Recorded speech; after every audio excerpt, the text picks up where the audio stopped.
Tech Sideline is presented by First Bank and Trust Company. They offer free checking with industry-leading mobile banking.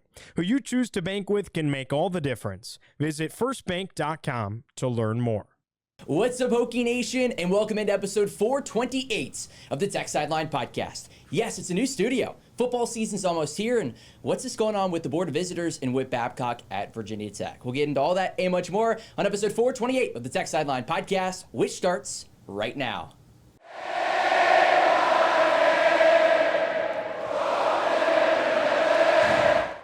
And we're recording on Thursday, August 14th, 2025 from our super high-tech studio in the Virginia Tech Corporate Research Center. Remember to like, subscribe, and refer the show to a friend. I'm your host, Carter Hill. To my left is our lead analyst and columnist, Mr. Chris Coleman. Across the way is our managing editor, Mr. David Cunningham. To his right, and also still across the way, is our senior staff writer and lead football beat writer, Mr. Andy Bitter. And Nick Brown, our director of media, is producing behind the scenes. Guys, it's finally here. First podcast on the new set. This is like freaking phenomenal when you look at things as a whole. A lot of hard work went into this, none of which was done by me. I was going to say, I contributed nothing to the project. It's all Nick Brown and Will Stewart and Will a little bit. And Nick's dad, Jeff. And Yes. Carter.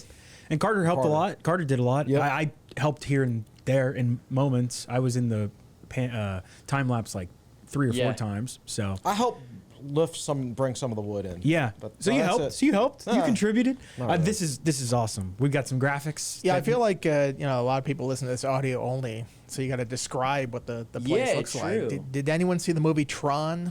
Kind of looks like nobody understands that 30-year-old Simpsons reference. I'll make it, but 10 people out there got it and they like the joke. But yes, it looks very nice, high tech.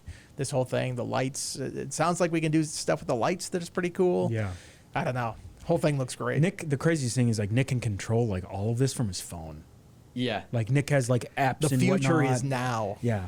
So I'm excited. We got some graphics that Nick will fire up for us later, and we have evolved. This is awesome. We're actually the high-tech studio. Exactly, yeah, exactly. We've been saying it all these years, but now it's goes from super high-tech the studio. rustic old cabin look to the sleek modern, jetliner look. This is very nice. Did you watch the time lapse then? I did. Yesterday? I watched the whole thing while we were waiting for.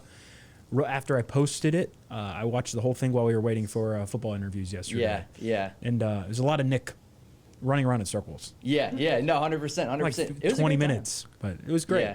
No, it was a good time. Seeing all this go up in person too was very rewarding now to sit on the set and do a podcast. Like you're looking around and you mentioned like super high tech studio.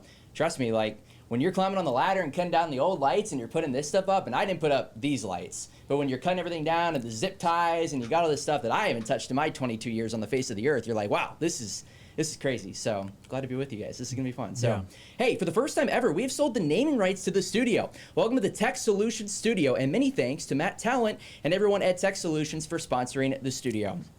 Tech Solutions, located in Arlington, Virginia, provides specialized CETA engineering and financial and advisory services to the Department of Defense and Engineering, and financial and advisory services to the Department of Defense and Intelligence community. Based on the philosophy of only hiring the best of the best, we pride ourselves on being customer and mission focused. A Washington Post top workplace worker in 2024 and 2025, we're also looking for talented and motivated individuals to join our team. Visit TechSolutionsVA.com/careers to learn more. Again, that is TACSolutionsVA.com. All right, guys, preseason camp rolls on. You guys all went to practice yesterday. I know at least David and Andy did. Just kind of first off, your overall takeaways from what you saw and what Brent Pry had to say. Still practicing. Yeah. We saw a little bit more. They gave us some receiver defensive back one-on-ones, which we hadn't gotten previously, and some pass rushing drills.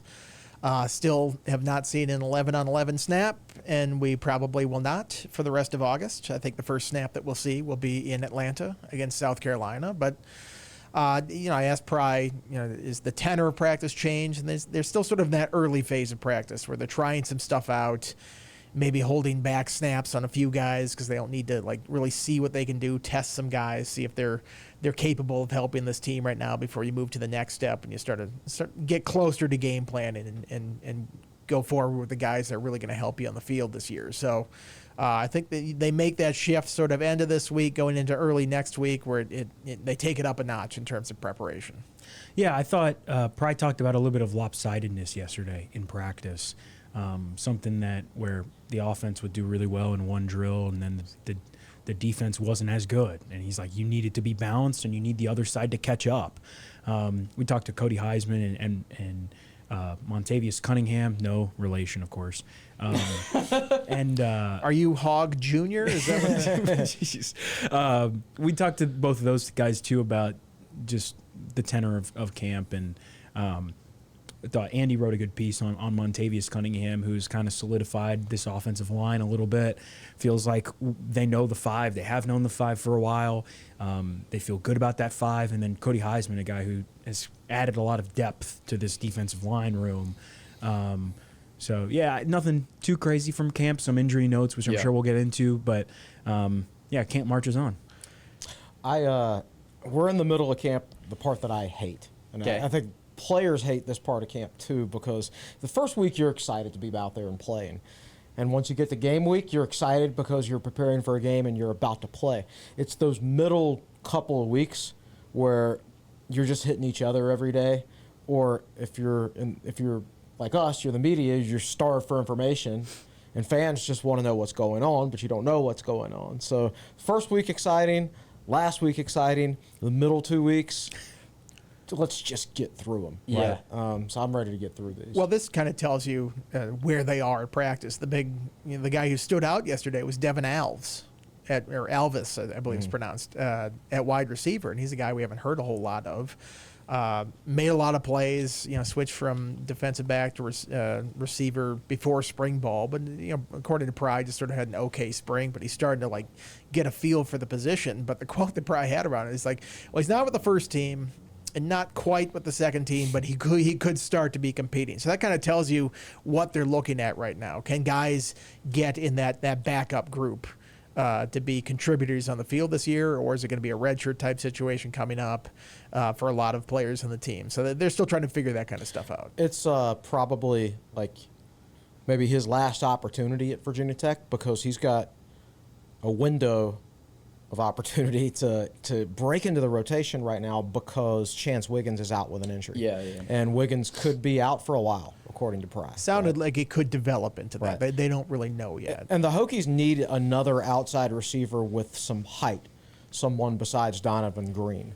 And I was thinking that guy was going to be Wiggins, who would get some snaps, but if he's unavailable, it's going to have to be somebody else. And I thought we talked to Pry a lot about Alves, and he said, his ball skills. I mean, he came in recruited as a cornerback, tears his ACL, bounces back, he gets moved to safety, and then out of necessity, they moved him to wide receiver. And he had a up and down spring, and then I think he's finally figuring stuff out now. So interested, something to monitor as we get through the last bit of camp. Seems like his ball skills are coming on pretty well, and he made a lot of spectacular catches yesterday. You did mention the injuries, and it seems like for now, Chance Wiggins is the only one that, to your point, Andy, could materialize into something. But some guys that were either to the side or limited were Cam Selden, Braden Bennett, Luke Stewie. Brady Meadows was in a boot, but it sounds like Pride didn't think that was going to be a long-term thing. Is that correct? Yes. Yeah, I think they expect him back in the next mini camp. But we sit here and talk about, they think they have their starting 5 on the offensive line. It's like, well, yeah, when one of your main backups is in the boot right now, that sort of solidifies the starting 5 there. Who else is in that mix? Jaden Muskrat, he's a transfer who just came in here. Ricard, I guess, would be the backup center at this point. I'm trying to think of who else. We don't know who the third tackle. Yeah, third tackle is kind Muskrat is a guard / tackle. Yeah, he can play both. Yeah. So, and Cunningham, I think, could kick out to tackle if they needed to. Probably don't want to if you got him working so much at guard this spring. So sometimes you hear it's like, well, we got our 5. It's like, well, what were 6, 7, 8? Maybe that's why you have your 5 at this point. It's not necessarily like a positive sign in the whole thing. Let's talk about Montavious Cunningham, because you wrote about him, Andy, and he spoke to the media yesterday. Again, no relation to David Cunningham across the way. So he spoke to the media yesterday, and Andy, you wrote about him, and he was somebody that came in from Georgia State a season ago, and I think people were excited about him. Did not play a role in 2024 for the most part. And now, seems like he's expected to take this big step up, and maybe arguably Virginia Tech even needs him to take a step up for that offensive line to be competitive in 2025. Yeah, I think so. When they signed him, they really touted his athleticism. And like, this is a guy who's physical and that does some things in this room that they didn't think they really had. And then for some reason, whatever reason last year, just nothing clicked. He played 25 offensive snaps. 12 of them were against Old Dominion, I think. Mm-hmm. So, that game was out of hand at that point and why he's in the game playing so much. So it just didn't click, but sometimes that happens. It takes a while to acclimate to the system. He gets here in his second year. Maybe things are a little more clear. The teaching from Matt Moore, at least the way that Montavious described it. He's playing between Kyle Altuner at center and Tomas Rimac at right tackle. And those are two guys that speak the language that Matt Moore is preaching here, having come from West Virginia with him. So, Pry said being in between those two guys has been very helpful for him. He's getting him moving in the right direction, and it sounds like if he's moving in the right direction, he's a guy that can do some damage. Most improved player of the spring. Yeah. Correct. Yeah. Most improved player of the spring, offense. but then he also had a spring game where he had 3 false start penalties. That's true. So Yeah. what is it in that whole situation? Maybe it was just a bad day or the snap count was off. Yeah, but he talked a lot to us yesterday about just the transition, like between being a Sunbelt tackle to an ACC guard. It wasn't easy, and it took him a little bit of time, and the game slowing down for him. And like Andy said, having Altuner and Rimac next to him really helps. And I think the way Matt Moore is teaching the details has really stuck with him. Chris, you wrote about Montavious Cunningham and Tomas Rimac basically switched positions from the previous stops, correct? Sort of. At West Virginia, Rimac was a left guard. I'm sure he practiced some at offensive tackle, but on the field, he was a left guard and a darn good one. He was the highest grading interior lineman in the Big 12 last year. Very, very good player. But now he's going to be playing offensive tackle. Meanwhile, Cunningham, when he was it Georgia State? Correct. Yeah, yes, Georgia correct. State. He was their starting right tackle, and now he's playing guard, and Remac's playing tackle. So that's an interesting mix. I think it'll probably work. I'm not that worried about the right-hand side of the line, to be honest with you, even though Cunningham didn't play much last year. Mm-hmm. I think that's going to be the strength of the offensive line, strength being a relative term because they have a freshman center and the left side is totally unproven. But I'm inclined to believe the right side of the line will be pretty good. And if it's for some reason it's not working out, you can tweak some things. You could flip those guys. You could move Rimac to guard, and you could slide Cunningham out to tackle if after a couple of games it looks like that's what you need to do. So there are some options there. Does it feel like every year at this time we're talking about that offensive line's coming together? I feel like I've written that story for 15 straight years here. And like three years it comes together. This is the year it gels, and short of like 2020 and 2021 where you got Darisaw at left tackle, and you had just five NFL guys across the entire line. I don't know if it necessarily 2016 was a pretty good year. That group with Teller and McLaughlin, Augie Conti, and all that. That was a pretty good line, but with the exception of a few years, it just has not come together on the offensive line. So that's why I'm very skeptical in sort of wait and see mode before I'm like, well, they got it all figured out on the offensive line. That's been the group that I'm most impressed with. That Pry said that I think at the ACC kickoff, something to that effect. I'm going to have to see it in action before I truly believe it. I remember the 2021 ACC football kickoff when Justin Fuente said he had never felt better about Tech's passing game. Yeah. Right. Coaches go down there and they say stuff. Sometimes they mean it, sometimes they don't, and you don't know when they're serious or not. In Fuente's defense, I think he was being honest when he said that, and that he was shocked that it was not a great passing game when it happened. Right. Part of the reason that was his last year here. Indeed. So it did not go as planned. Yeah, it didn't take long to figure that out. No, when you look at 2021, but yeah. So you mentioned the offensive line, and in previous years, kind of how it was talked about. How does this offensive line this year compare to what it looked like going into last year in 2024? Do you think is the ceiling? Go ahead. I'm sorry. It's 5 new starters. Yeah. We don't know exactly what it's going to look like.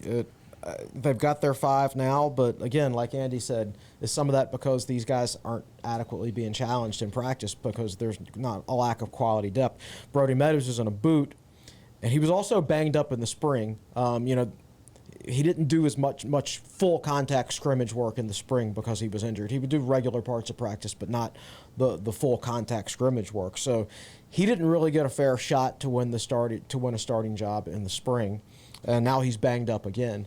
So it'll be interesting to see what happens there once he gets healthy. Because, Lath Ganem last year, they tried to start him at the beginning of the season. It didn't work out. He wasn't ready. Is he ready now? I still think his ceiling's very, very high. Johnny Garrett at left tackle. Now, he struggled in pass blocking last year when he played. He got over 300 snaps at both left tackle and right tackle last year and struggled in pass blocking. So we'll see. I like Matt Moore a lot. I think he's an excellent coach. But I think this is going to be a 2 to 3 year process. And, I said it in my offensive line article yesterday. All hell Vance Weiss. Virginia Tech, I know people like to think that the Hokies haven't had much talent in recent years. There are 30 Virginia Tech players on NFL rosters right now as of today. 7 of those were coached by Vance Weiss, almost 25% of them. The 2 guys that Virginia Tech lost last year that went to the SEC, really good, very good offensive lineman, also recruited by Vance Weiss. That guy was an awesome coach.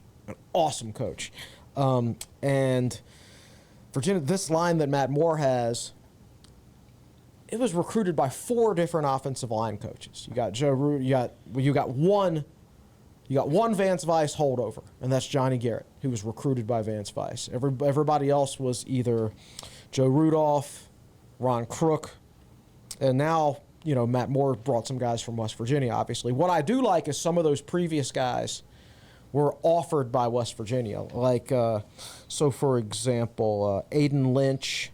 Was it Ganem? Ricard, and Stallard. Like, they were all offered by West Virginia. Now, these days you don't know what a committable offer and what isn't, but at the very least, West Virginia heavily scouted those guys, and Matt Moore is very familiar with them as players, even though, he might not have recruited them to Virginia Tech personally. So it's as good a situation as you can have probably if you've changed 4 offensive line coaches in 5 years. It's still not a great situation, but it's probably as good as it can be with that caveat. So how good can the offensive line be? What do you guys think? I think we will see on August 31st. Okay. Yeah, I don't necessarily. You don't tiptoe into the season facing South Carolina. And, the defensive end that they've got out there that can wreck shop if you're not stout on that offensive line. I don't know. I think it's the linchpin of the offense. As the offensive line goes, that's going to be how the offense goes. Well, drones too, obviously. Sure. But a lot of things can get messed up if your offensive line is not solid. And we've seen that over the years at Virginia Tech, and it's sort of been one of the things holding back this team, I think, in the Brent Pry era is the offensive line hasn't quite been up to snuff there. How good could Bashaw Tootin have been if he didn't have to break tackles behind the line all the time in the backfield? I mean, he broke all those tackles and got all those yards, but if you're doing that, 3-4 yards down the field instead of in the backfield, you get a lot more yardage out there. So I think this is the key to the offense this season, in addition to Drones' development, and we'll see. I'm always in wait-and-see mode when it comes to this stuff. I think we'll say at the end of the season, if they stay healthy, they're better at the end of the season than they were at the beginning. But they have to stay healthy for that to happen. Like, if they lost a guy like Remack, I mean, that could potentially be a disaster. Like, I'm not 100% convinced. Like he hasn't played tackle in a game before. And Johnny Garrett has 1 career start. So I'm not, 100% convinced of the starting offensive tackles, much less the depth. But, so, if you have an injury there, things could get ugly. Yeah, I mean, it's from left to right. It's Garrett, unproven. He has some snaps, but never in big games. Ganem played a little bit, mostly unproven. Altuner, redshirt freshman who's never played. Cunningham, who has snaps, but he's never really played guard a ton. Mm-hmm. And Remack, who was great at guard, but now is at tackle. It's all, one giant question mark. Yep. And that's above the whole offense, though. Sure. Yes. Behind Kyron Drone staying healthy, the offensive line is probably, to Andy's point, the biggest key this season. I mean, other than Kyron Drone staying healthy, that's probably what's going to happen. So, and some of his health is tied into the offense. Exactly. Do you guys like talking to Cody Heisman? I thought he was an interesting interview, and obviously has an interesting story coming to Virginia Tech. Yeah, he's a pretty energetic guy. Brent Pry praised his IQ. I mean, North Dakota State transfer who has quite the motor. He's kind of playing behind Kamari Copeland a little bit. He said he's not quite squatting 685 like Copeland is yet, but it seems like he's learned a lot. He said he came on his visit, and J.C. Price was driving him around, and it's like, oh yeah, these are all the places I used to go. And he actually said, I think that he gets. It's like some people are like, oh, you kind of look like JC back in the day. But yeah, lots of praise for him from Pry and also JC Price when we talked to him recently. And he's a guy who provides a little bit of versatility. He's played some nose tackle. He also mentioned he played a little 3 technique. So I think Tech likes the kind of the versatility it has in him. From Pella, Iowa. A town of 10,000 in Iowa. I asked him, what is there to do in Pella, Iowa? And he said they got a good festival called Tulip Time in May. Oh, I heard him say Tulip that. Time. Yeah. It's a 3-day festival of the Dutch people. How fast he ripped that off was impressive. Yeah, so they're called the Pella Dutch. That was the mascot of the Dutch? That's their high school that was their team mascot? nickname. It was the Dutch. So, But it was strong Dutch presence in eastern Iowa. So y'all make fun of a town of 10,000 people. I grew up in Chatham, population 1,195. Actually, I grew up in the suburbs. Is it of really Chatham. that small? Oh, yeah. it's Chatham's tiny. that small? You grew Chatham up has in suburbs? the greater Right, well, Chatham the county. tight squeeze right, area. Right, where we don't have high-speed internet or anything like that. The Yeah. Chatham tight squeeze metropolitan Yes, area. exactly. The funniest right. thing is Andy asked him about Pella, and it's like his immediate response is just, well, we have this festival. It's a 3-day event. Usually runs May 1 to May 3, and it's just like, whoa. Yeah, He like did, tackling he did what he- sound a bit like Chamber of Commerce for Tulip Yeah. Time there. It's impressive that he ripped it off so quickly. The other thing about Heisman, though, is Brent Bright talked about his football IQ and Yeah. how he kind of can read a lot of stuff pre-snap. And I asked Heisman about it, and he said, a lot of that just comes from, I played over 1,000 snaps at North Dakota State, and they were in Good the program, too, by the way. That's Yeah. not a Mickey Mouse program. How many FCS Virginia Tech players national have won a championships. championship on Right, the college like- level, right? He won a national He's championship. like, Patterson did. He's like, I wanted to move up a level to the FBS. It's like, well, you're playing some pretty good football at the FCS level there. Yeah. So over 1,000 snaps. And he said it's a lot of just time in the film room. And the way he explained it was you rep enough defense and you know what you're doing defensively. And once you get comfortable and experienced enough with that, then it starts to go, okay, what are they doing? And how do I figure out how best to beat them? And that's a very experienced guy to have essentially coming up behind Kelvin Gilliam and Kamari Copeland. Too many people look at how a player looks, which, don't get me wrong, is important. You don't want a bunch of skinny legs out there, as we've talked about plenty of times. What are we but- selling jeans out here? Yeah, exactly. And Moneyball here. but you need smart, tough players. This is still football and Hard, smart, tough. hard, players. smart, and tough. It's like somebody should make that a slogan. I've got a shirt at home. I can start wearing it. You should. Yeah. If you get out there and you're involved in a football game, and the star rankings do go out the window, whatever. And this is a guy. He's from Iowa, and he played at North Dakota State.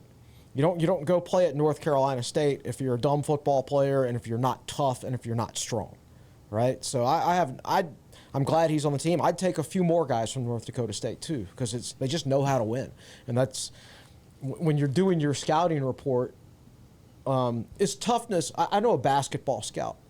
And we've had a conversation before about, is toughness a skill or is it intangible, or is it an intangible? And when he's doing his checklist for basketball prospects, you've got shooting, you've got rebounding, you've got handle, all that. He actually lists toughness as a skill on his scouting reports. Now this is someone who's paid to scout, not an amateur online, Chris Coleman doing his half-star ranking. This is a guy who does it for a living. I think he'll have toughness in spades because of the program he came from. It almost sounds like you're describing grit. That's a great phrase for it. Great phrase. You have a hat that says grit? Yeah, but it wasn't one of the official ones. It was, Okay. Well, that doesn't matter. You can bring it in. Unlicensed grit hat. yeah, I know. It's a collector's item. Yeah, exactly. I just like the breakfast item, grits. That's what it is, grit. You should hang that on your mantle at home. Just hang it on your mantle and be reminded of the prime days of Virginia Tech football. Hey, look, the record's been a lot better then than it has been recently. I know. All right, let's take a 30-second break and hear from one of our presenting sponsors here at TechSideline.com. This episode of the Tech Sideline podcast is brought to you by the Robertson and Cox Real Estate Team. Are you looking to buy, sell, or invest in real estate? We've got your back. Centrally located in Radford, Virginia, the RNC team is proudly and professionally serving the New River Valley, Roanoke, and Southwest Virginia. With over 35 combined years of experience, we have all the knowledge needed to help you reach your real estate goals and have the best experience possible. Contact us today for all your real estate needs. Visit randcteam.com to learn more. This episode of the Tech Sideline podcast is brought to you by Rich Web, your local provider of top-tier IT managed services. For 30 years, Rich Web has offered a comprehensive suite of cutting-edge solutions tailored to empower businesses of all sizes in today's digital age. From top-tier network engineering services, ensuring seamless connectivity and security, to our exceptional managed endpoint and cloud services, providing proactive maintenance and strategic optimization, we're dedicated to delivering excellence at every turn. Rich Web, driving enterprise IT. Visit richweb.com to learn more. Rich Web has proudly hosted TechSideline.com for over 2 decades. All right, and thank you to Rich Web, one of our presenting sponsors here at TechSideline.com. We were talking about the receivers a little bit earlier, and I want to dive into them a little bit more. Chris, you wrote about this the other day, but what are your first thoughts on the receiving core? Obviously, there's a lot of question marks there as well. You've got a decent number of career catches, but they were made at other schools. And the guys who made those catches, Donovan Green and Isaiah Spencer, there are question marks surrounding them. We know Donovan Green is a fantastic athlete. A lot of explosiveness. 42-inch vertical jump, tops amongst the receivers. I'm guessing probably tops on the teams too. Tucker Holloway told me that he had a 37-inch vertical jump, and he was second in the wide receiver room. But that's a full 5 inches behind Green, so that just shows you how far he ahead of everybody else from an explosive standpoint. He is ravaged by injuries at his days at Wake Forest. Can he stay healthy for a full season? If he can, great. If not, somebody else is going to have to step up. Isaiah Spencer had a good year last year at Jackson State. He's got versatility. He can play inside or the outside. How long will it take him to adjust to jumping up to that level? Because Montavious Cunningham, we just talked about, he played at a much higher level than that. He was an FBS player, and it took him over a year to make the adjustment to ACC football. Meanwhile, Bishal Tootin comes in from FCS and looks like an NFL player just like that. What's it going to be for Isaiah Spencer? Is he going to come in hitting the ground running, or is it going to take him a while? If it takes him a while, and if Donovan Green gets hurt again, where does the production come from? You've got Aiden Green, who was a solid, 4th receiver last year, who will take a step forward, but you're going to need more than that. But if those two guys, if those questions are answered in the ways we want them to be answered, then Green's going to stay healthy and Spencer's game translates to this level, then I think this group will be fine, and I don't think their production's going to be much different than last year's group. I think a couple guys interesting to watch might be Takai Heath. Coaches have brought him up a lot. Players brought him up a lot in terms of off-season workouts. And another one is Keelan Adams, who I think they're really excited about. He missed the spring, a little bit of a setback, and it sounded like Pry had little concern about him at the ACC kickoff. Yeah. But he's out there and practicing right now.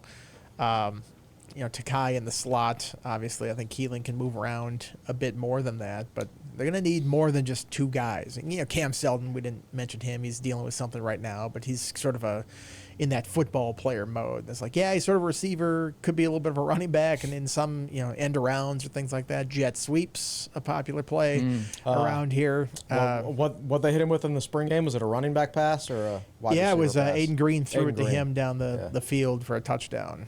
Aiden Green, who's a lefty, didn't know that until he threw that pass out there, but that was a pretty nice one. Great drawing of it, too. Yeah, that's right. Artist rendering of that. And another guy that's interesting to me, I don't know that he's going to play this year, is Snook Peterkin. He is tall, and he looks like he gets separation. He is just very skinny. He's a true freshman, so has not gotten in the college weight room and the college cafeteria all that much. Great basketball player. Also listed on the basketball roster, which is one of the reasons he's so skinny. Like, he's never been in a weight room before, because as soon as football season ends, basketball season starts. Yeah, but he kind of maybe a little Trey Turner-ish vibes. Very skinny guy. I remember Trey's freshman year. He contributed in spots, and he had seemed to just have big catches all the time. It kind of came on at the end of the year when he was perhaps a little more physically mature than when he first started the season. I wonder if a guy like that could make an impact eventually. I don't know if he does immediately or does for a full 12 games. You can experiment with the 4 and still keep the red shirt with him, but I think he might be an interesting one to watch. And he's got height. He's silky smooth. And again, he's a taller guy, and you'd like to have an extra taller outside receiver. And with Wiggins hurt, the door is open. I think if Wiggins was healthy, then Shamari, the Snook Peterkin, I'm going to call him Peterson so many times, but I'm sure I'm not the first. He'll probably redshirt. You got a new button?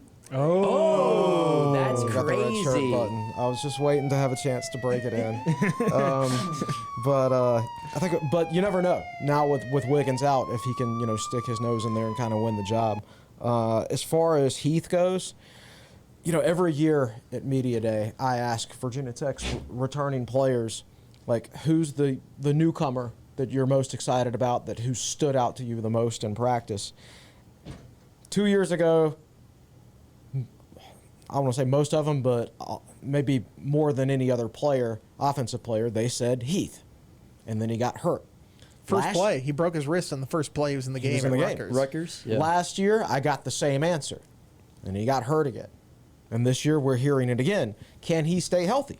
Because remember, he is the smallest player on the team. So it's he caught that one pass against Vanderbilt last year and just looked ultra quick, making a move after the catch. But then that was the only pass he caught all season. So hopefully he's able to stay healthy and stick in the rotation. Nick, can we see the redshirt button one more time, just for the fun of it? It's got an alarm to it. It's got an alarm to it? Yeah. That's crazy. Red lights flashing everywhere. That's great. That's great. Any more thoughts on the receivers, David? Well, it's kind of an open competition a little bit because you had all these guys who were veterans, and I asked Fontel Mines about it at Media Day last week, and he smiled, gave that Fontel Mines smile, and he's just like, that's why they come here, man, to compete. Like it's you've got Aiden Green, obviously you've got Donovan Green, and those two guys will probably be the front runners, assuming they're healthy, but after that, it's kind of wide open. It's guys got to step up and prove themselves. And you've got Mines has recruited so much talent to Virginia Tech, and now it's a matter of developing and those guys being ready to take the field. And it's going to be very intriguing to see who rises to the top. Anything else on football? Ball football? I would mention Terrion Stewart. Okay. He was one of the guys who was also banged up yesterday. I think you mentioned Braden Bennett as well. Yes. So there are a couple guys that are dealing with some things, but as we said, the only one seems kind of serious is maybe Wiggins. So. Okay. And I guess we'll talk defense next week. Yes. That sound good, Nick? Yep. Defense next week? Awesome. All right, let's talk about Whit Babcock and this thing with the Board of Visitors. So there is a lengthy presentation, 72 pages, I believe. David, is that correct? 72-page slide that will be presented to the Board of Visitors at Virginia Tech. That is next Monday at the River Course in Radford. And a lot of different things to kind of hit on. So do you want to give credit to Doug Bowman? That's how you pronounce his name, correct? Doug Yes. Bowman? Okay. 247 Sports for putting this out there. Obviously, a very key year for Virginia Tech from top to bottom, and in an era of revenue sharing, I should say, and trying to separate yourself. There's some things that, Tech Athletics, some things that Tech Athletics obviously needs to get ironed out. And I do want to talk about the budget first off. And the first thing is Virginia Tech. Currently, the athletic budget is at $122 million. That is 14th in the ACC. And is the worst amongst ACC publics. What was everybody's reaction when they first saw that, do you think? I think that's sort of been the case for a while now. It's sort of like them and NC State on the lower end of the public institutions in the ACC. Because you always see that USA Today revenue list that they have there. And they're kind of similar schools in terms of size, in terms of sort of makeup, how much they care about football versus other sports. I feel kind of similar, maybe not quite the same in basketball. The Triangle might care a little bit more about basketball than a place like Virginia Tech does. But I feel like those are very comparable schools. And, you see where they stand compared to some of these other, behemoths in terms of revenue that they produce. there's a private institution on this list that Babcock had in the slideshow that is obviously Notre Dame at $215 million at the top. And then, Clemson, Florida State, the powers of the ACC at $190 million, $170 million. That's a significant gap now. And in an era where you can directly pay athletes through revenue sharing, that's going to be a big deal. And then, whatever you can pay them on top of that. And there are all sorts of creative ways to sort of circumvent the cap that's out there right now. Having enough money is going to be very important going forward. And now, especially in the ACC, where, revenue is going to be distributed unevenly, even more so than it has in the past. And there are success initiatives, there's viewership that goes into the calculation on that. There's quite a variance on how much money you can get from the league now through TV revenue. And, if you're not able to keep up with everybody else in revenue, it's going to be very tough to compete in this new world order of college athletics. So I think that is the main point that Babcock is trying to get across in this presentation, is just, sounding the alarm, ringing the bell, whatever you want to do, shot across the bow, get it across to the Board of Visitors that they need some more help from the institution to try to keep up in what is sort of a keeping up with the Joneses type situation with revenue in college sports. I'm glad that the number of sponsored sports was included right there. So if you look at that, Virginia Tech sponsors 22 varsity sports with $122 million in revenue. If you look above them, so Georgia Tech has $18 million more in revenue than Virginia Tech, and they also spread that extra money around 5 fewer sports. Florida State makes, I can't do 170 math. million. Yeah, 170 million, so 48 million more than Virginia Tech with 4 fewer sports. Now you can invert that because Cal makes almost 40 million more than Virginia Tech in revenue, but they also sponsor 8 more sports, right? So there's a little bit of variance from that. So this isn't just a football thing. It's like Virginia Tech is number 1 in spending in women's basketball in the ACC. It's just a matter of among public schools. Amongst public schools, Yeah. right? It's a matter of how many sports you have, how much money you allocate each sport. Tech needs more, and it's going to be interesting to see how they go about raising it. They're asking for help from the university, and they also have to do better from a fundraising standpoint in the athletic department. But yeah, the numbers don't surprise me. I mean, I've looked at them plenty of times myself, but that was an excellent presentation to the Board of Visitors, and I'm glad the public is able to see it and everything, because the public needs to know it. I thought the difference, and I think Nick has a graphic for it, the difference between Virginia Tech and Virginia is in terms of institutional support. I mean, you're talking about a $38 million difference over 5 years. Yeah. And that is the whole point of this presentation.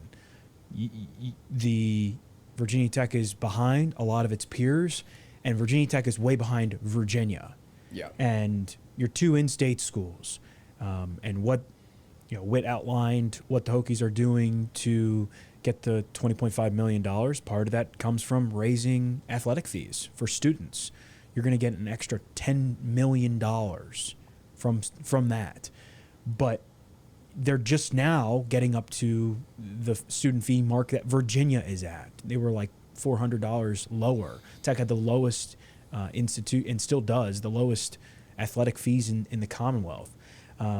Making up all the ground in a bunch of little areas makes a big difference when you put it together at the end of the day.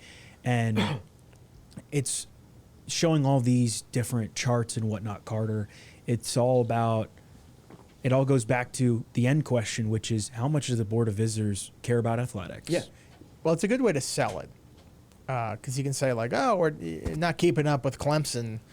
And you go, well, that's a different kind of school. But if you show a difference between Virginia and Virginia Tech, and you're like, can you keep up with your chief rival in this whole thing from a funding standpoint? I think it's a little more palatable for the Board of Visitors, or it gets their attention more, that not keeping up with peer institutions like that. Because what you're asking in some situations kind of feels gross when they do it. It's like, oh, you're gonna raise student fees, raise an extra $10 million so you can pay athletes. Like the thought of raising fees on regular students that you can then turn around and pay athletes directly in this revenue share. And nobody likes that. Nobody likes the idea of that. It is sort of a reality in college sports these days, but if you're a Board of Visitors member and you have to approve this thing, you don't want to increase costs on regular students to have to fund athletics like this. But you do. I think there are tangible benefits from having a strong athletics program that filters out to the university. That it doesn't necessarily have to be that you are profiting entirely off of the athletic department. I think they're just, when the football team's good, I think applications go up at a school. It certainly was the case when Michael Vick was here. Yeah. Compare the kind of student population you had back then to what it is now. And I think, whether people want to admit it or not, Michael Vick had a big part in that, in the football team's success back then. So there are benefits to it. I don't think you can look at this and go, well, we don't need to support the athletic department at all. I think even if you're losing some money on it, you're probably gaining in other ways. Nick, can you put that graphic right back up? Yeah, yes. All right, so I want to talk about the direct support column in the middle. Throw out 2021, that's fiscal year 2021. That's when universities had to supplement their athletic departments because of COVID, because of all the lost ticket revenue. But if you look at that, there's basically no direct support from the university to Virginia Tech athletics. Whereas UVA's university is pouring millions into their athletic department every year. The last 3 years are eye-opening. Yeah, We're absolutely. talking 7, 6, and 7 million on UVA's side, and about 1.4 million total. Right. So that's going to have to change. There a lot of schools these days are supplementing, giving supplemental income, we'll say, to their athletic departments. I mean, the only reason Rutgers athletics exists is because their university just pumps, $40 million into it every year or something like that. I mean, it's ridiculous. But sounds sustainable. Right. But to exist, that's what they have to do. I think Virginia Tech can do a much better job from a fundraising standpoint. Like if I'm the Board of Visitors, I'm coming back to Babcock and saying, okay, well, how about we hire a head of the Hokie Club with experience in fundraising, and why don't we bring it under the umbrella of university advancement, which athletics, my understanding, has resisted in the past. And I think they've missed a golden opportunity because I think Charles Flieger's an elite fundraiser, but he's retiring now. So you've missed that window with him where you could have really taken advantage of that. But it's something that needs to happen. So I think that athletics can do a little bit better job with their fundraising, and I think university can do a better job putting money into it. And what I'm interested to know is what happened to the football enhancement fund. That was supposed to be up to $12.5 million new money raised by athletics every year, which did happen, and it was supposed to be matched by the university up to $12.5 million, was my understanding of it. Doesn't look like that's happened. It doesn't look like those matching funds have come through, so that would be a question that I would have from someone in the know that I don't have the answer to. But like I said, I think that both sides can do a better job from the fundraising standpoint. And Babcock, I thought it was a well-rounded presentation. Babcock talked about different ways to bring in more money. I mean, he listed a bunch of different examples of things you can do to enhance, bring in more money, whether it's hosting concerts or whether it's creating a little district with companies and whatnot right around the corner from the football stadium, whether it's fan engagement. He obviously at the end listed a bunch of investments that totaled up to about $52 million, but I thought he kind of outlined it. Andy talked a little bit about the exposure earlier. He mentioned George Mason and VCU going to the Final Four and what that did for the university. Yep. He Cincinnati in 2021, LSU in 2020. Going to the playoff, winning the playoff. Yeah. Kind of tangible. Like, hey, here's what it looks like, this kind of exposure, how it benefits the university, applications go up, and a bunch of other examples. I thought, outside of the athletic department as a whole, a lot of it just comes back to football, though. And, you look at some of that money, and it's like Babcock put an actual number on what you earn from a linear television game. So on ABC or ESPN, here's what that costs. And it was like 1 point something million dollars. That's over a year, or yeah. And okay, what happens when you win more games and, you know, say you win 7 or 8 games? What does that do versus winning 9 or 10 games? How many better television games do you have? And that matters now. And this whole thing revolves around, yes, the athletic department could be in a better spot, but football also has to win games too, particularly now in this era where that is, I mean, it's always steered the ship, but now it's like viewership matters, unequal revenue distribution. You have to be good at football, and you have to be drawing eyeballs.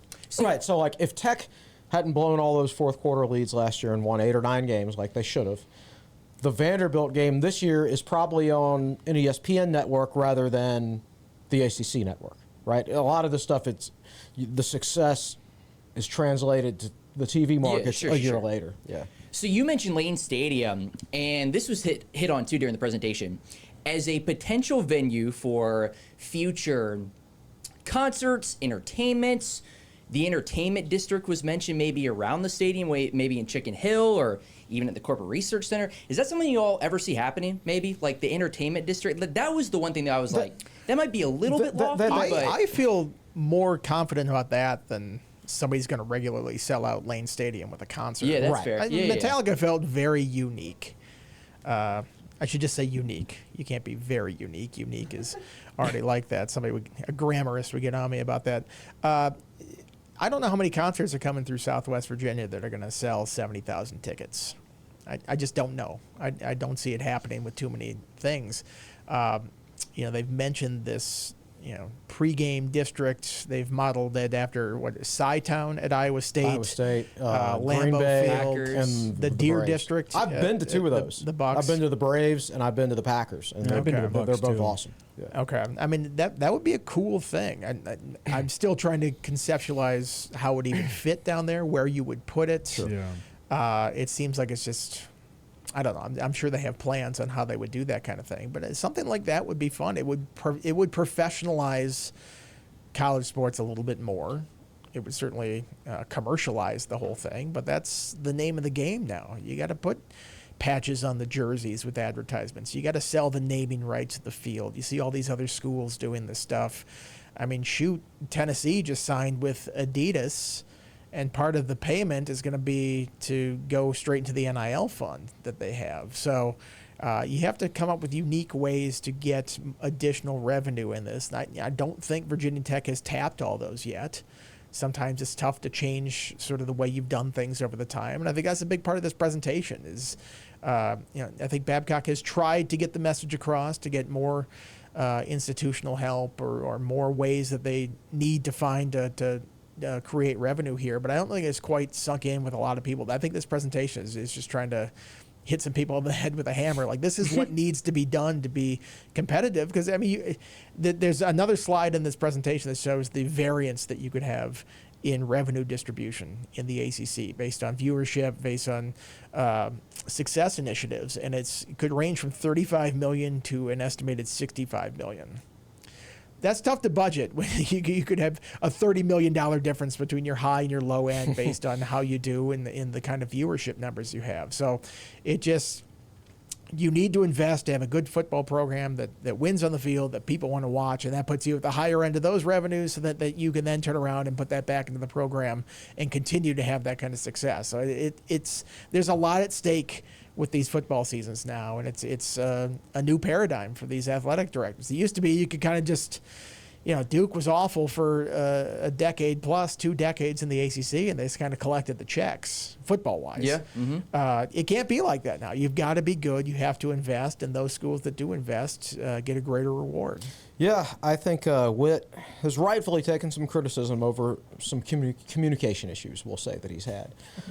Struggles to communicate with struggles to communicate with the masses. Now, I've heard he's always been good behind the scenes communicating with people like Tim Sands and the boards and things like that. And this presentation is an example of that.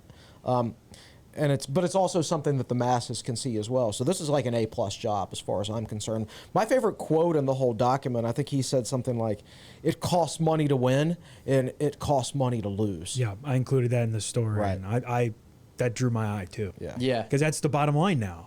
It's like, it's not whether or not you're spending money. It's, are you spending money to win or lose, or stay even? And that that's one of the things at the very end of the presentation.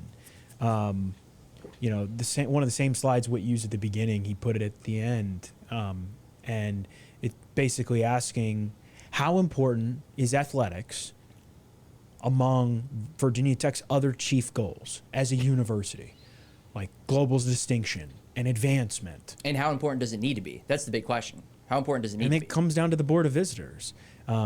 I think there's a slide in there too with football that Nick has where it compares Virginia Tech to Florida State, North Carolina, and Clemson.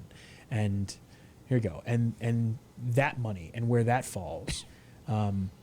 Like, those are the peers. Now, I don't know what the Board of Visitors is going to make of it, but you look at that and go, man, like, if we want to compete with those teams for championships in the ACC, we got to do something about it. Now, I don't know that this is the staff you want to give that kind of money to. do something about certain. I would also argue that if I'm the board, so there's going to be arguments back and forth. Yeah. Like, if I'm the board, I'm like, okay, Florida State just went 2-10 Yes. with that budget, right?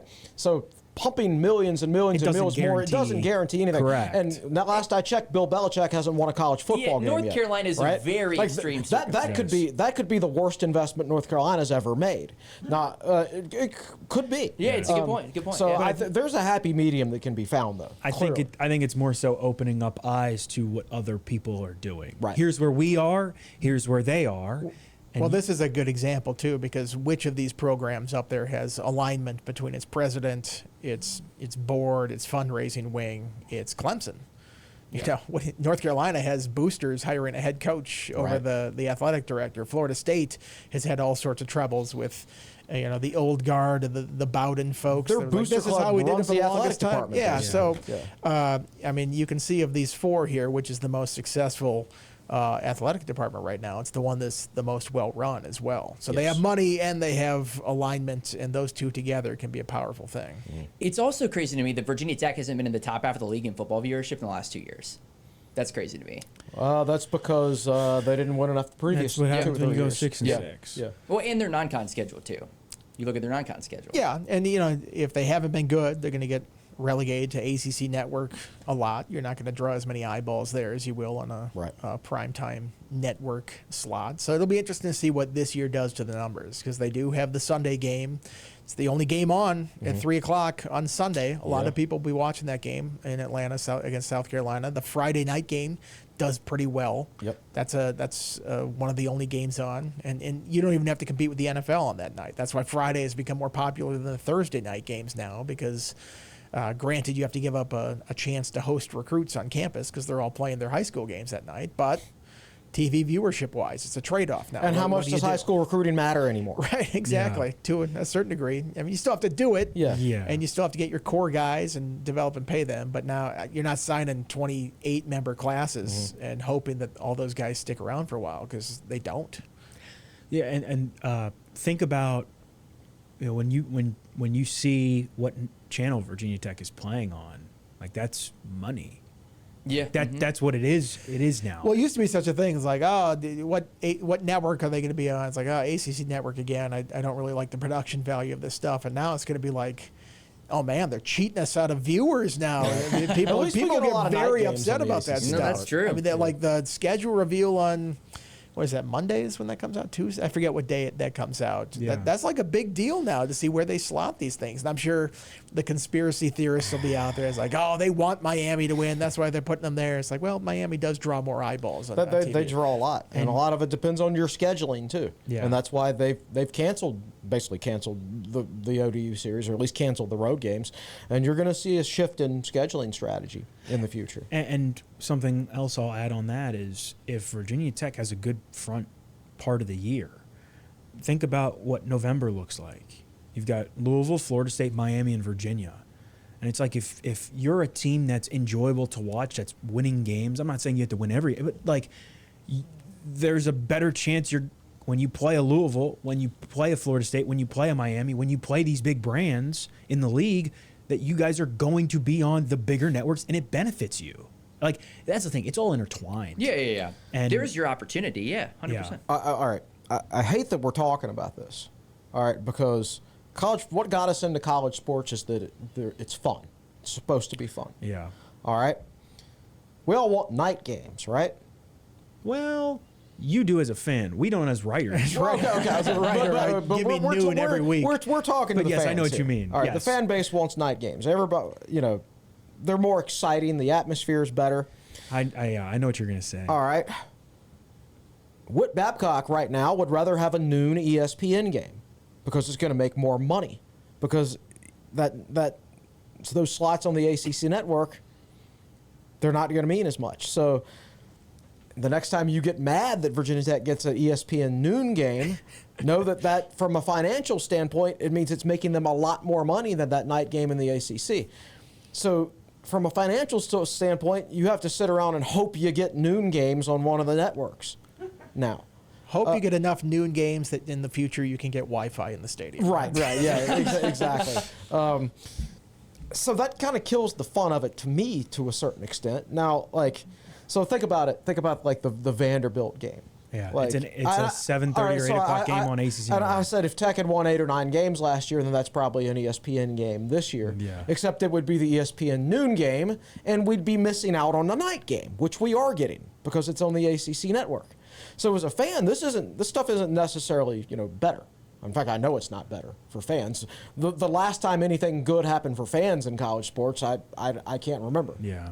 But anyway, that's just a point. Let's take it a step further. I think you need to start playing in more close games so more people tune in to that as it's happening. You can't be blowing teams out at the beginning. It's like, oh, it's Exactly. 30-0 in the first Close quarter. I'm games not going to watch this go stuff. so well for Virginia Tech. That's a specialty of Virginia Brett Tech Private. recently, yeah. Close games at noon. That's the way to go, buddy. Close games at noon And in then Virginia by Tech. 4:30, we can all be drinking our sorrows array downtown, or at least I can. You Y'all cover can. the game. They'll be in the press box. Right in, yeah. They'll be in the press box. Nick will be back at home in bed, watching more football. So that'll be what he had. That's what Nick will do at 4:30 after a noon game. So, all right. Anything else on Whit Babcock? I had a lot of questions written out, but you guys pretty much hit on everything I wanted to hit. Well, it should on, be I noted that, and you mentioned this, the presentation is Monday. He has not given this presentation very true, yet. This very is true. just the public material that they put out for the showing everybody what's going to be on the Board of Visitors agenda for this whole thing. So, I'm going to be out there. I assume more than just me from here will be out there covering this thing. It will be interesting to see how it is received, how the presentation goes, what kind of stuff is not on the material that's up there. I think just audibly he'll say a lot more stuff than just what is in the slides in the presentation. But again, I think it's, I don't know how to rank the importance of presentations that he's given to the Board of Visitors, but I think this has got to be up there among the most important, because this is a new model of college football and a new way of viewing things. And, revenue and money is king at this point, and they need to find ways to get more of it. For everyone saying that, why was Whit Babcock not doing this a while ago? It's like, look at the stuff in the presentation that came out in the last year. We're talking the house settlement, the revenue sharing, of course, so the $20.5 million, but also the ACC settlement with Florida State and Clemson, which leads to an unequal revenue distribution in the ACC. That's all new stuff. And I think, it's not like Whit could have been preparing for this 3 years ago, because you didn't know that you were going to be revenue sharing, right? You didn't know that TV viewership was going to make up 65% of your new contract with the ACC and who gets what kind of money. But what stood out to me was, and I forget the name, but the Virginia Tech COO after Whit in the slides literally has a slide that says basically, to the Board of Visitors, break out in your groups, and among your 3 or 4 people, discuss in terms of your priorities, basically rank them 1 through 4 among your small groups. Global distinction, VT advantage, advancement, and athletics. And where does that rank? And that's why I say, like, at the end of the day, it all comes down to where Board of Visitors has it, because you're going to be spending money either way. It's just how good do you want to be? And Whit Babcock's list of $52 million worth of investments, there's a wide range of stuff on there. Increasing the football-specific budget, Wi-Fi enhancements to Lane Stadium, replacing the video board in Lane, premium seating upgrades, heating the indoor practice facility, adding 100 scholarships to Olympic sports, and increasing staffing to be on par with top-tier ACC schools. There's a lot of stuff in there, right? That's something where I guess you ask for a lot and hope you get some. You won't, yeah, because there's some things in there I wouldn't do. Correct. But the bottom line is that this is putting it all in front of the Board of Visitors and saying, here's what's going on. And I think it's being pretty transparent about it all. I'm intrigued to hear Whit speak in person about everything. Yeah, me too. I think it's something that's needed to happen for a while, but now that all the information that is out there, it can happen. Like I said, I think the university can do more, and I think the athletics department can do more. And I think if they put their heads together, they can come up with something effective. Yeah, agreed. Real fast, I know you wanted to hit on it, David. Women's basketball non-conference schedule's out. Can you give us like a 60-second rundown of what your takeaways are on the Hokies in 25-26? So only one true road game at James Madison, something you don't see all the time. I like that. JMU has scheduled tough in the past, Notre Dame, Texas, some among the teams coming here, going there. I like Tech's schedule. I think it's a pretty good balance. JMU on the road. You've got the trip to the U.S. Virgin Islands. BYU, hopefully a game against Vanderbilt, which would mean a Jake Lyman, Evan Hughes game, which would be sick. But Vandy's really, really good team. You've got Florida at home. I like the way it shakes out. Right number of games against like teams right around like 150 to 200 in the net, like a Coastal Carolina. You got Radford at home. I think it shakes out pretty well. I mean, it's not like a blowing away schedule, but going on the road to James Madison will be a good test. Those games in the U.S. Virgin Islands will be a good test. Florida, ACC, SEC Challenge, good test. And then outside of that, teams that aren't necessarily at the bottom of the country, build up your net a little bit. It's all about efficiency nowadays too. Yeah. So, the only between men's and women's basketball, only two true road games. One's at James Madison, the other's at South Carolina. That's nice for you, though. Pretty good You'll travel. take it. A lot of games on my perch and press row in Castle Coliseum. Much better travel. Well, TSL should have a lower travel budget this year overall. Because in theory. You going in to theory, the Bahamas? Well, we'll see. You going to the Bahamas? Oh, yeah. Well, we got a lot to discuss. All right. By the way, we got Tech Sideline whiskey now, too. Yeah, we Bards. do. Gosh, we should have... Bourbon, I'm sorry. Bourbon. We'll set that deal up. He can talk about it a lot better than me. But it's cool to have the TSL label on there. JH Bards. Yep. We'll try to remember to bring some on the podcast next week. You can order online as well. They will ship anywhere in the Commonwealth of Virginia for Nick Brown. You can't ship out of state. There's certain different alcohol laws for different states and everything like that. Need to try some. Just meet him at the border. You can get it. And drive back home. TSL bootleg. We'll meet you at the border.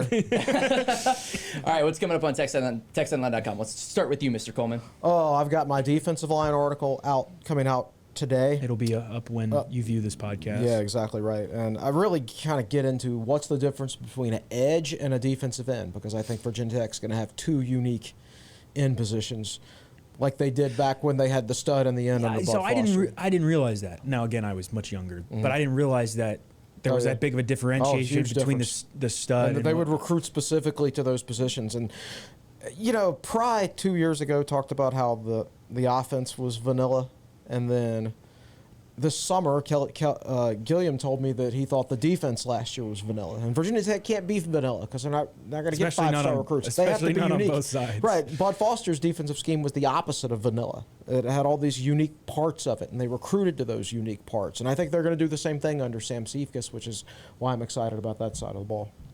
Yeah, so Chris, is that coming up Friday Q&A, of course. I'm working on trying to get some interviews for some other sports right now. Virginia Tech athletics season officially kicks off tonight with women's soccer at High Point, I believe. That's correct, High Point. Yeah. Number 14. Number 14 in the country. All right. So Yeah, so Olympic sports season's getting underway too. I'll probably have something on Caleb Woodson here. Okay. I'm working on current keeper of the lunch pail. They got fan night on Friday night for some reason. Oh, true, yeah. I think we're talking to a couple guys there. I don't know if I'm writing directly off that. Probably not, because it's a Friday night. No reason to turn that around quickly. Then obviously the Babcock presentation on Monday. Sort of a big deal. Yeah, we'll have you covered on all that front. I don't think we have necessarily discussed that and how we're doing it, but I'm sure a lot of us will be there, and that'll be a big topic. Typically, I'd go to Nick here, but he still needs a ring light. So for now, he passed this along. Next week, we are going to do an offensive-specific preview and then a defensive-specific preview, to your point, Okay, Chris, next sweet. week. So 2 podcasts coming next week. So in full swing. Football season's here. God, this set is awesome. I know. First full podcast on the podcast set. This is great. Hard work pays off. Hard work pays off. Nick's hard work pays off. Nick's hard work pays off. off for all of us. Yes. Thank you, Nick. No, yeah. Also got And he got married in the middle of all this. And a you, honeymoon. you missed that in the time lapse video. You missed the wedding. Yeah, it didn't. Well, you could tell that's when it was like just Will and Carter. Yeah, when Nick was gone for the exactly. All right, appreciate you guys and appreciate everybody tuning in to episode 428 of the Tech Sideline podcast. So, for Chris Coleman, Nick Brown, David Cunningham, Andy Bitter, I'm Carter Hill saying so long from Blacksburg, and we'll talk to you next week.